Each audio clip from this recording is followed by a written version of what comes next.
Welcome back to the deep dive. Today we're opening up a file that honestly reads less like a standard police story and more like, well, a political thriller, really. Absolutely. Yeah. We're talking about the astonishing, very complex, and highly contradictory career of one of Thailand's most, I guess, recognizable public figures. That's right. Paul Surachet Hakparn, known pretty much everywhere across the country by that unforgettable nickname, Big Joke. It really is a masterclass in paradox, isn't it? And that's, I think, what makes this deep dive so compelling for you, the listener. On one side, you have the sources detailing this leader who was celebrated, for cracking down on high-tech crime, a guy who reached the absolute peak of the police hierarchy, won tons of official awards. A real decorated hero figure, almost. Almost. But then on the other side, we've got this documented, very public and just, total collapse. He's facing the absolute highest level of disciplinary action, serious legal battles tied to online gambling, and allegations of massive money laundering schemes. The contrast, like you said, it's just immense. So this deep dive, our mission today is to try and quickly but thoroughly map out this really intricate, high-stakes timeline that the sources give us. Yeah, and it's quite a history. It is. We've got this phenomenal rise, looks almost perfectly engineered for success, and then boom, an equally rapid and very public fall. A fall really marked by intense political maneuvering and, well, these profound criminal allegations. So we need to dissect not just what happened in each phase, Right. but how a career built on such, recognized success could just unravel so spectacularly. How does that happen? It's a really crucial case study, I think, for understanding that murky intersection of high achievement, those strategic political links, and then ultimately this severe legal vulnerability that can exist within public service structures. Right. And to really get the gravity of the crisis, we first have to establish just how high he climbed. So let's start at the beginning with the foundation of his career, his ascent. Okay, let's unpack those foundational bits, the things that set him on that rapid path. Surachet Hakparn, born October 29th, 1970, that's 2513 in the Thai calendar, down in Songkhla province in the south. Southern roots? Yeah, and his roots were definitely planted in the police service, son of Police Sergeant Sai Hakparn and Sumitra Hakparn. So right away, you kind of see a family tradition there. And that foundation, it really seems like the perfect launchpad. He wasn't just, another graduate. He was highly regarded right from the start. Attended the Police Cadet Academy, Class 47. Right. And crucially, he was the class president. Now, that signals immediate recognition of his leadership potential, his ability to, build consensus, maybe, and command loyalty from his peers. Those are invaluable assets for climbing any institutional ladder, wouldn't you say? Oh, absolutely. And his initial steps in uniform, they show remarkable speed. Started as a deputy inspector back in 2537, so 1994, then moved really rapidly through inspector and deputy superintendent roles between, 2543 and 2547? Yeah, but a simple timeline, it doesn't really tell the whole story, does it? The sheer velocity of those promotions, it was directly tied to where he chose to serve. That's key. Okay, explain that. Well, that's the essential context you sometimes miss in just a biography. He, it seems, deliberately sought out assignments in those really challenging southern security areas. Down south, yeah. Yeah, those regions, particularly the Deep South, they're known for high-risk operations, insurgency issues, just profound instability. Serving there is dangerous, no doubt. But the rewards, bureaucratically speaking, are significant. Rewards specifically tied to, administrative advantage, is that right? Precisely. Ah.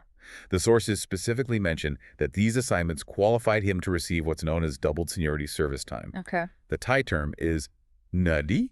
Mm-hmm. Come on, that's it. Okay. Now, this isn't just a little bonus. It's a massive career accelerator. So for you listening, if you're not familiar with the ins and outs of police service time calculation, how big a deal is this mechanism, really? Oh, it's a game changer, honestly.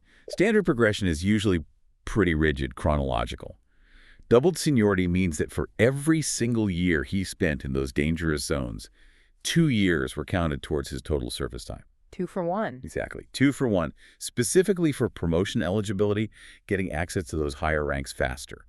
This mechanism effectively let him compete for, commissioner and general roles years, maybe even a full decade, ahead of his peers from the same graduating class. Wow. It's the definition of strategic positioning.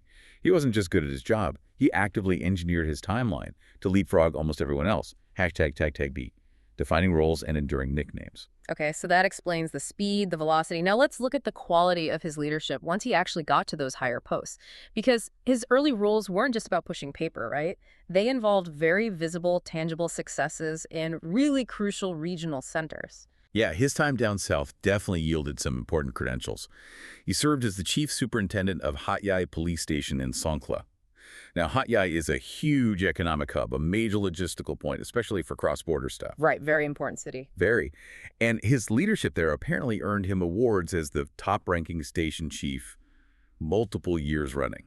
So that proved his operational skill in a major urban command setting. And he didn't just, rest on his laurels. He then moved into an even higher risk security role as commander of the Songkhla Provincial Police Operations Center, handling those really volatile border security areas we just talked about. And that blend, that mix of proven economic command success and then this acute security expertise, it made him an immensely valuable kind of multifaceted asset for the central government when they were looking for people to promote.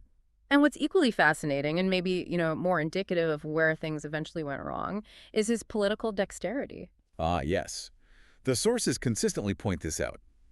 His extraordinary ability to work well, seemingly, with multiple political factions. In a system where police careers are often tightly linked to the fortunes of a single political patron. Right, you rise and fall with them. Exactly. His flexibility really set him apart. He could apparently survive shifts in government because he'd built bridges across those partisan lines. Very skillful.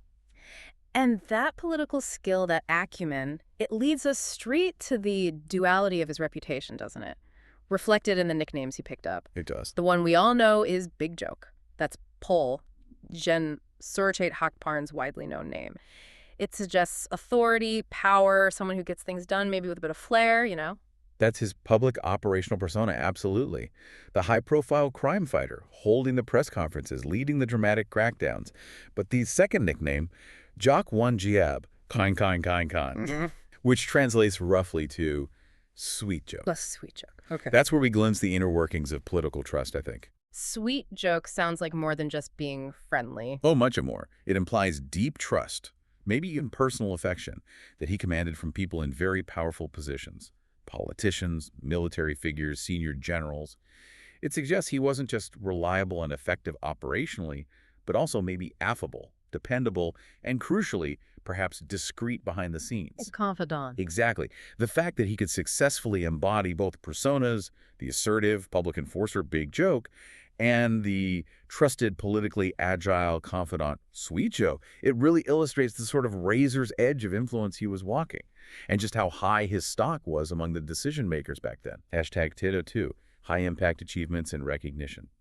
Right. So moving into that second phase, the peak of his power, this is where that paradox you mentioned really sharpens, isn't it? If you just read his list of official achievements, his awards, you'd think, wow, this guy was undeniably a force for good, effective in roles that directly served the public and political mandates. Absolutely. He successfully transitioned his skills from that regional command level to national level policy and enforcement. And one of his defining, very high-profile roles was leading the charge in the digital world. He played a huge role in the Police IT Crime Suppression Center.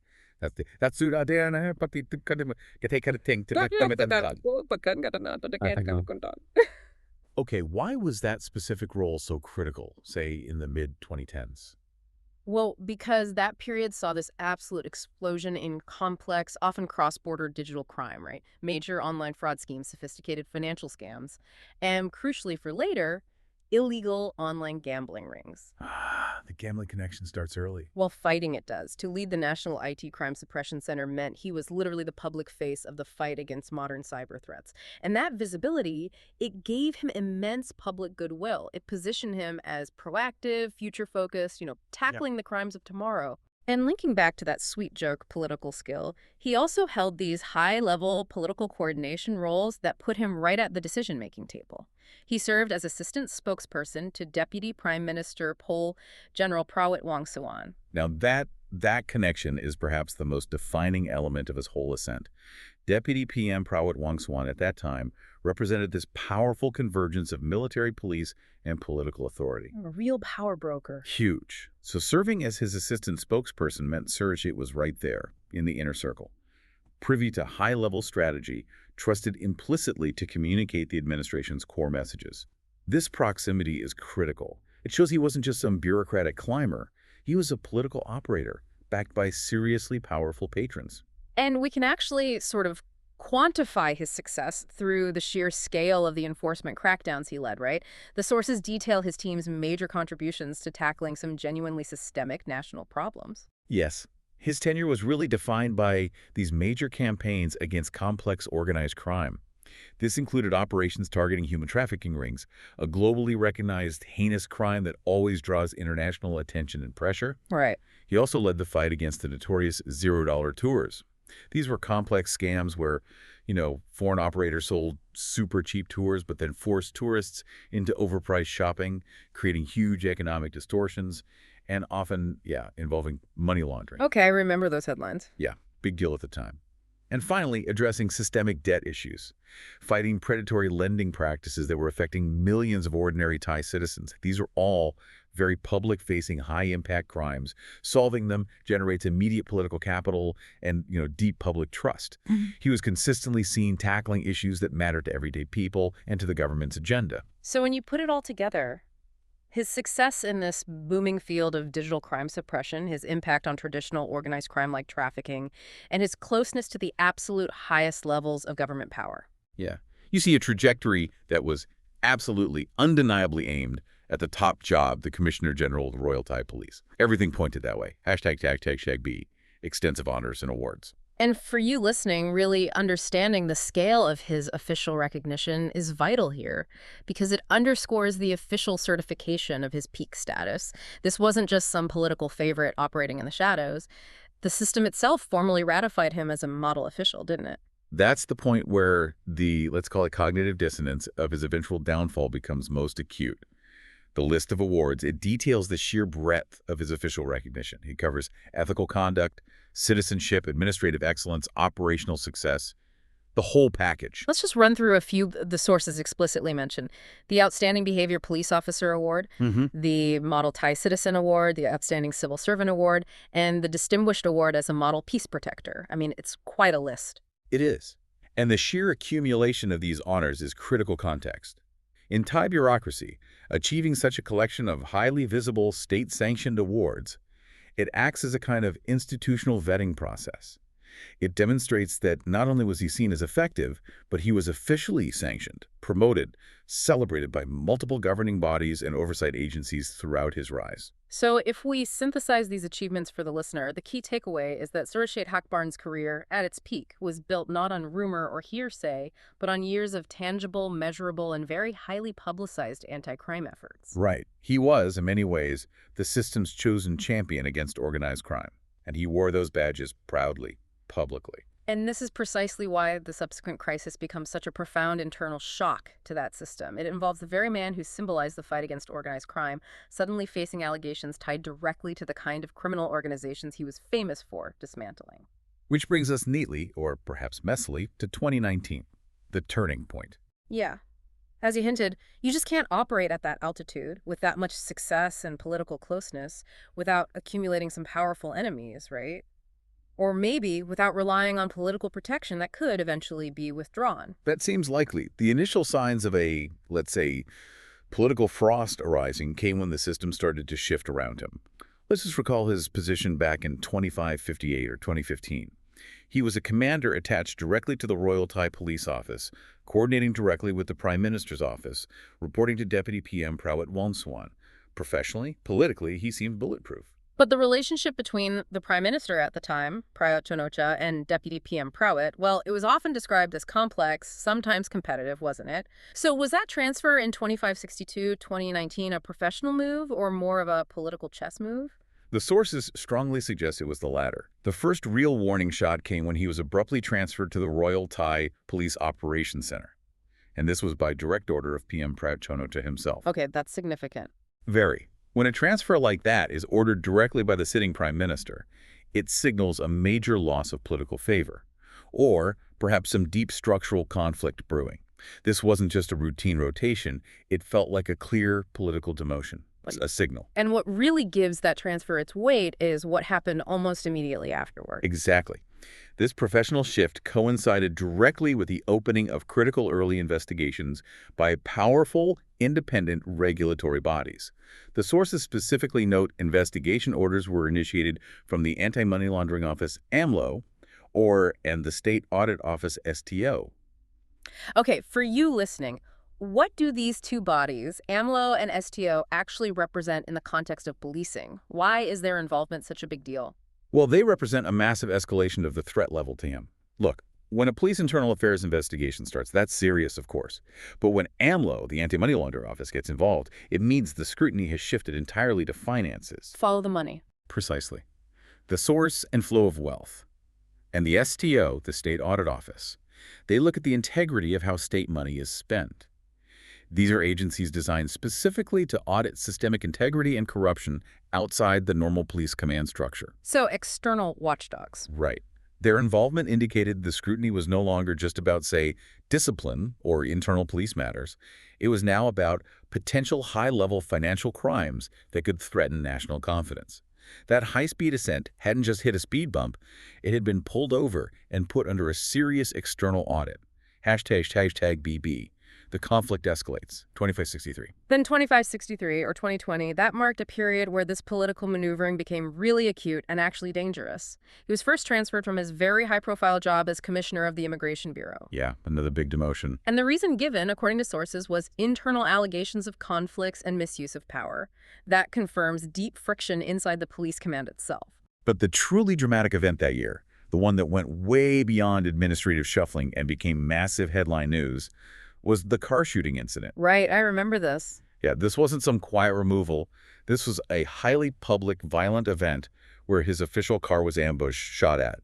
The sheer violence of that attack signaled that the conflict had moved beyond just political disagreement into, well, direct physical jeopardy.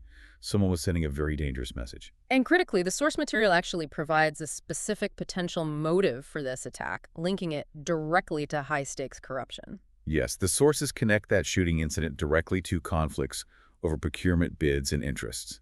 Now, when we talk about procurement at the level of the Immigration Bureau, we're potentially talking multi-million, maybe even billion BAT contracts for major government systems. Things like biometric scanners, database infrastructure, huge deals. Massive money involved. Massive financial stakes. And the sources suggest Surachet was deeply embroiled in a dispute over who won or who controlled these really high-value bids. That single detail procurement feels essential because it suggests the conflicts simmering at this top level are maybe fundamentally financial, even if they're hidden under layers of political allegiance and power plays. And we can see the long-term implications, the long tail of this incident, proving just how serious it was.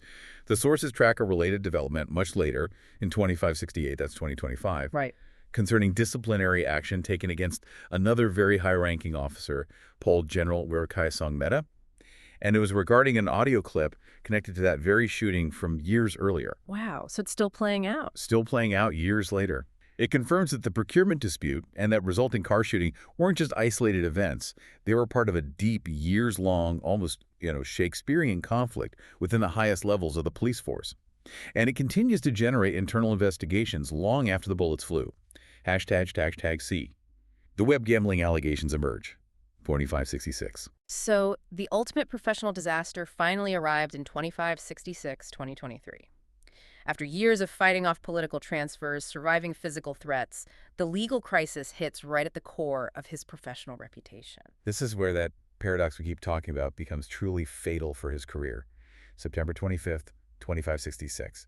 Police raid his own residence. They arrest several of his subordinates and are all linked, allegedly, to an online gambling network. You could just imagine the optics of that. Terrible. The man who led the National IT Crime Suppression Center, the famous Big Joke, celebrated for dismantling cybercrime rings, having his own home searched by his own colleagues in connection with cybercrime, specifically illegal online gambling.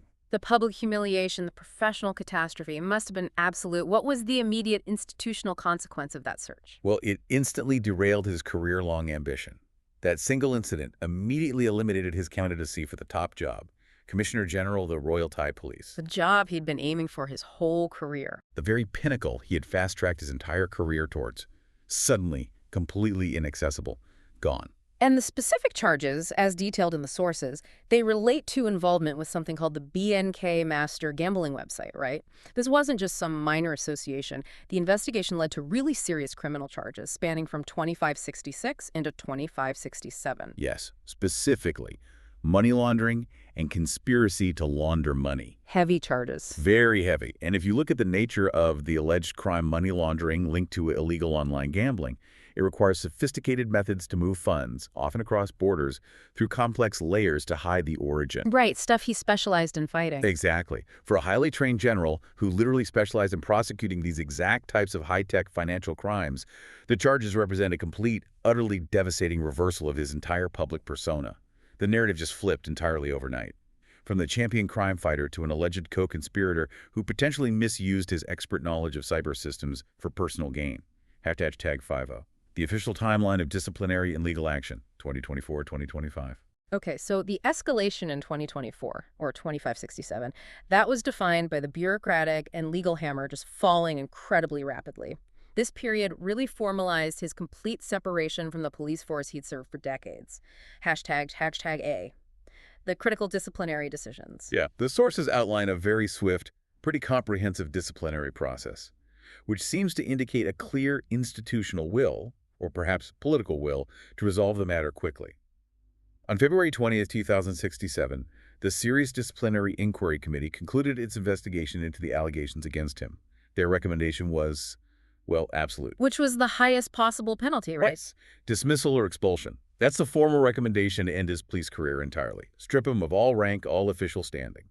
Now, given the complexity usually involved in disciplinary action against a four-star general. That's a big deal. Huge. The speed of this recommendation suggests either the evidence presented to the committee was deemed overwhelming, or maybe that the political instruction from above for a swift resolution was very firm, or perhaps both. And that recommendation quickly led to formal action. April 18th, 2567, he was ordered to be temporarily removed from royal service. The Thai phrase is, say a time, pandem no. That specific wording, temporarily removed from royal service, is crucial here. It means he's immediately suspended from all duties, stripped of power, uniform, salary, everything, pending the final, formal dismissal. So effectively sidelined. Completely neutralized, institutionally. And the order was signed by the police chief himself, and it applied not just to him, but also to 4 other officers under his command, which reinforces the source's claim that this was investigated as a network of alleged wrongdoing, not just one isolated individual. This move effectively took him off the board while the formal legal battle continued. #HariB, the criminal charges and final removal. And running in parallel with that disciplinary process, the criminal proceedings were also moving forward, formalizing his legal jeopardy. On April 2nd, 2567, an arrest warrant was issued for those charges we mentioned, money laundering and conspiracy related to the gambling network. Right, this is the moment the crisis fully transitions from being an internal personnel management issue to a public criminal justice matter. Yeah. He subsequently surrendered to the authorities, was granted bail, but the mere existence of that warrant signifies that the investigating officers and the court found enough prima facie evidence, enough evidence on the face of it to proceed with a criminal prosecution. And again, money laundering charges are severe. They carry substantial potential legal consequences, including significant prison time. Then came the final bureaucratic step in this long and previously very successful career, August 15th, 2567. Yes. The Royal Gazette published the official announcement of his removal from the position of Deputy Commissioner General of the Royal Thai Police. The official phrase is "Akanagan Thai." This is the highest level of official severance, requires royal approval, and it formally finalizes his separation from his appointed post. It marks the official, truly irreversible end of his nearly 3-decade-long police career. So, based on the sources, what's his most recent official status, let's say, as we look towards the end of 2025? His status is confirmed, officially dismissed from the police force. That dismissal was confirmed via disciplinary order sometime in 2568. Yeah. And crucially, he is continuing a relentless legal fight.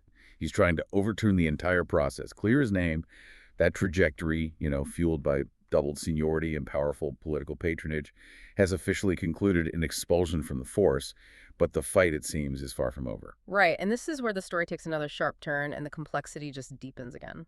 Surachet Hakparn did not just quietly retire into obscurity after being dismissed. Not at all. He's pivoted completely.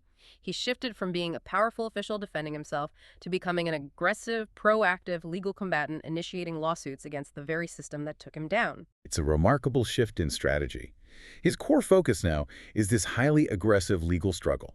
He's not just passively defending against the criminal charges. His main strategy appears to be actively challenging the validity, the procedures used in both the investigation and the disciplinary orders connected to the online gambling case. So, attacking the process itself. Exactly.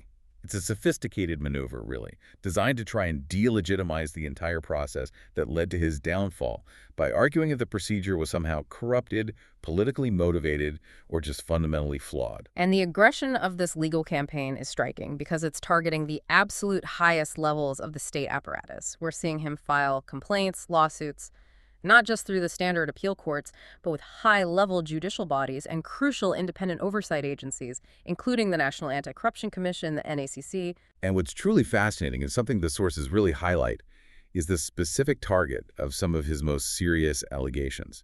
He is accusing judicial officials, including, incredibly, the president of the Supreme Administrative Court, of direct interference and ethical violations concerning the administrative cases against him. Wow, that's taking the fight right to the cop. It really is. It moves the whole battleground away from a simple question of, did he commit this crime? Towards, was the legal process itself sabotaged to get him? And to try and back up these claims of high-level interference, the sources note he's cited additional evidence, specifically mentioning audio clips. What does bringing alleged audio evidence into play suggest? Well, it suggests a couple of things, I think. First, it implies he might have a deep, perhaps even documented understanding of internal power struggles that could influence judicial or administrative outcomes, maybe recordings of conversations. Potential. Second, it suggests he might have been proactively gathering evidence of these conflicts, even while he was still serving, which would be a testament to the incredibly high-stakes factional environment he was operating in. It confirms this isn't just a legal case anymore. It's a high-level battle where the legal system itself is being used as a weapon both to prosecute and now to retaliate. It's turning the whole affair into a very public display of internal factional warfare. #B specific lawsuit and public stance. And this aggressive legal counterattack became incredibly public in early October 2568, just recently in our timeline 2025. He took the fight directly to his successor, the man now holding the top police job. Indeed. He filed a defamation lawsuit against the current police chief, old General Kirat Fanpech. Now that's a direct, very public challenge to the man who actually signed the order removing him. And the location of the filing is also interesting, strategically. Where is it? The Songkhla Provincial Court, which is his home turf, right? His birthplace, his area of historical power and influence from his Hat Yai days. He's playing on home ground. Smart move. And the specific claim cited in this defamation suit, according to our sources, it concerns alleged exam theft back at Chulalongkorn University. That seems almost unrelated, doesn't it? A bit secondary. It does seem a bit out of left field initially. But the decision to weaponize that kind of personal allegation against the sitting police chief, it shows a clear strategy, I think, to inflict maximum political and reputational damage, to muddy the waters. Right. Keep the focus off to gambling charges, maybe? Possibly. Yeah. The goal seems to be keeping himself firmly in the public narrative, but not as the disgraced general. Instead, he wants to be seen as the victim of this coordinated political and judicial conspiracy. And meanwhile, he remains highly active publicly. He's giving frequent interviews, constantly discussing the political backdrop to his case, consistently painting himself as a casualty of internal factionalism and, outlining his future options. He's deliberately trying to shape public perception to bolster his legal challenges. #C, future political ambitions. Speaking of those future options, the sources indicate he's actively laying the groundwork for perhaps a pivot completely away from national policing towards a career entirely outside the uniform. Yes. Interviews he gave back in September 2568 clearly signaled his, let's say, stated interest in local politics, specifically in Songkhla province, again, his birthplace, his original power base. Now, for a high-level official who was effectively expelled from the National Civil Service, pivoting to local politics offers a really critical alternative platform, doesn't it? It's a classic strategy, isn't it, for a political operator who's lost influence at the center. Go back to the provinces. It absolutely is. Local politics provides a potential foundation to rebuild influence, maintain public relevance, and leverage those strong regional connections he undoubtedly forged during his years as chief superintendent down in Hat Yai. While he hasn't formally announced a run for office yet, this signaling strongly suggests that the battle for Surachet Hakparn's influence is far from over. It might just be shifting jurisdictions, moving from Bangkok back down south. Hashtag had outro. So try and synthesize this really complex, detailed deep dive. The career of Pol, General Surachet Hakparn. Big joke.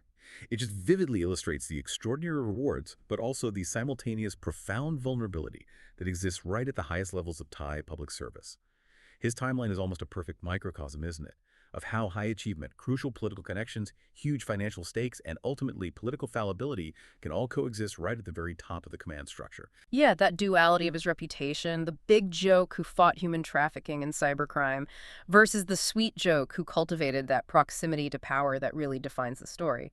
Yet this is the same man ultimately dismissed and criminally charged with money laundering, linked to the very online gambling systems he was once celebrated, even awarded for dismantling. It's quite the turnaround. But what stands out most profoundly for me, maybe even more than the final outcome of his dismissal, is the relentless, ongoing process that the sources document. These numerous legal filings, the countersuits.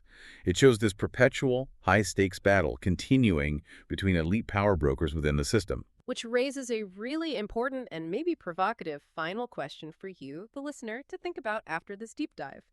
In a case like this, where you see high-level officials actively using the court system, using independent oversight bodies as weapons against each other, is the true deep dive less about trying to determine the absolute final facts of the alleged crime itself, and maybe more about observing this ongoing, ruthless battle for political and institutional influence within the state apparatus?